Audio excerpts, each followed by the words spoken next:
இன்றைக்கு உங்கள் மத்தியிலே ஒரு ஊழியக்காரை நான் அறிமுகப்படுத்த விரும்புகிறேன். அவருடைய ஊழியக்காரர் சென்னையிலிருந்து நம்முடைய மத்தியில் வந்திருக்கிறார். அவருடைய பேர் ஸ்டாலின். அவருடைய சொந்த ஊர் முகடல் தான். கர்த்தருடைய வேலை நிமித்தமாக சென்னை பட்டணத்தில் நாட்களில் கர்த்தருடைய வேலையை செய்து வருகிறார். ஒரு இந்து குடும்பத்திலிருந்து ரட்சிக்கப்பட்ட ஒரு தேவன். கர்த்தர் அழைத்தார், கர்த்தர் ரட்சித்தார். இன்றைக்கு கர்த்தருடைய ஊழியத்தில் கர்த்தர் பயன்படுத்தி வருகிறார். உங்கள் மத்தியிலே சில வார்த்தைகளை அவருக்கு உன்னோடு பகிர்ந்து கொள்வார். இன்றைக்கு அனைவரும் வருகையில் எதிர்பார்க்கிறோம். ஆனாலும் மத்திருக்கிற தேவனுடைய பிள்ளைகளை கர்த்தருக்கு சொல்றோம். உங்கள் மத்தியிலே வருவது எங்களுக்கு மிகவும் சந்தோஷம். உங்கள் மத்தியிலே ஒரு ஊழியத்தை உருவாக்க வேண்டும் என்பது என்னுடைய வாஞ்சி. இன்று மாத்திரமல்ல, தொடர்ந்து அந்த ஊழியத்தை நடத்துவதற்கு நான் வாஞ்சிக்கிறேன். உங்களுக்காக ஒரு ஸ்தாபனத்தில் பேசி அந்த ஸ்தாபனத்தோடு உங்களை இணைப்பதற்கு நான் தோன்றுகிறேன்.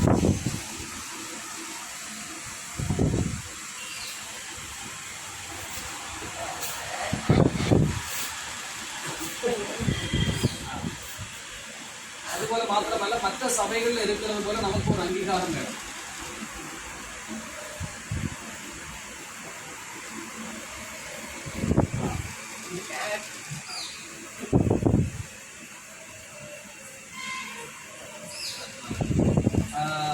சகோதரர் சொன்னது போல நாங்கள் மெய்ப்பில்லாத ஆடுகளை போல இருக்கிறோம். உங்களுக்காக ஒரு மெய்ப்பரை ஏற்படுத்தும் கர்த்தர் விரும்புகிறார். இந்த மகிமையான ஊழியத்திற்காக கர்த்தர்களை தகுதிப்படுத்துவதை கர்த்தருக்கு நன்றி செலுத்துகிறோம்.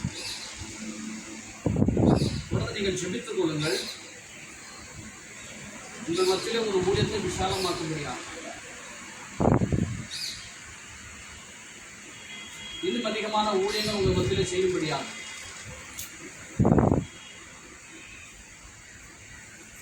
உங்கள் மத்தியிலே ஊழியத்திற்காக டிரான்ஸ்லேஷன் பண்ணுவதற்கு சிலரை நாங்கள் ஆயத்தம் பண்ணி கொண்டிருக்கிறோம்.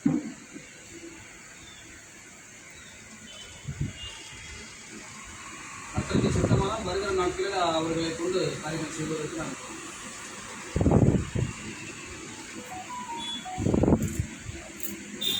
அது உங்களுக்கு மிகவும் பிரயோஜனமாக இருக்கும். எங்களுக்கு முடிந்த அளவுக்கு நாங்கள் செய்கிறோம். ஆனால் உங்கள் மத்தியிலே ஊழியத்திற்கு கர்த்தர் சிலரை பயன்படுத்தும்படியாக, சிலரை ஆயத்தப்படுத்தும்படியாக நாங்கள் கர்த்தருக்கு வாஞ்சிக்கிறோம். கர்த்தர் இதை நிறைவேற்றுவார்.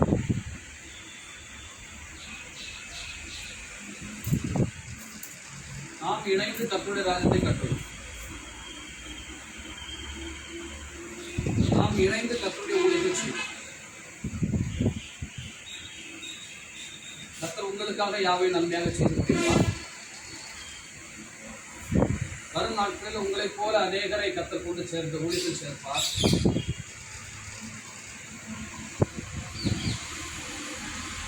அதற்காக நாம் பிரயாசப்படுவோம். வருகிற ஆண்டு அது நமக்கு ஆசீர்வாதமாக இருக்கும் என்று விசுவாசம். கர்த்தர் சில தீர்க்கதரிசனமான வசனம் நமக்கு கொடுக்க முடியாது. நாம் சொல்லிக்கிறேன். நாம் என்ன செய்ய வேண்டும் என்பதை தேவ சமூகத்திலிருந்து வார்த்தைகளை பெற்றுக்கொள்ள காத்திருக்கிறோம்.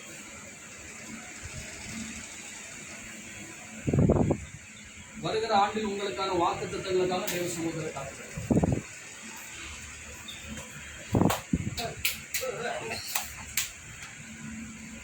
அது மற்ற வெளியில் நாம் வாங்கி கொடுப்பதை போல் அல்ல. கர்த்தர் என்ன வசனத்தை நமக்கு வாக்கு திட்டத்தை கொடுக்க விரும்புகிறாரோ அதை மத்தியிலே கொடுக்கப்படும். கர்த்தர் அதுக்காக நம்மை பயன்படுத்துவாராங்க. கர்த்தர் அதுக்காக நம்மை ஆயத்தப்படுத்துவாராங்க. ஊழியத்தை தொடர்ந்து நடத்துவதற்கு கர்த்தர் நமக்கு பெருமை தருவாராங்க.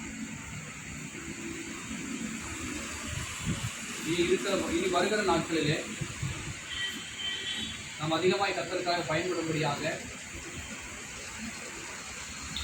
உங்களை போன்ற அநேகரை நீங்கள் ஊட்டி சேர்க்கும்படியாக கர்த்தர் உங்களுக்கு உதவி செய்வாராக. தொடர்ந்து நாம் கர்த்தருடைய வார்த்தையை நாம் கவனிக்க போகிறோம்.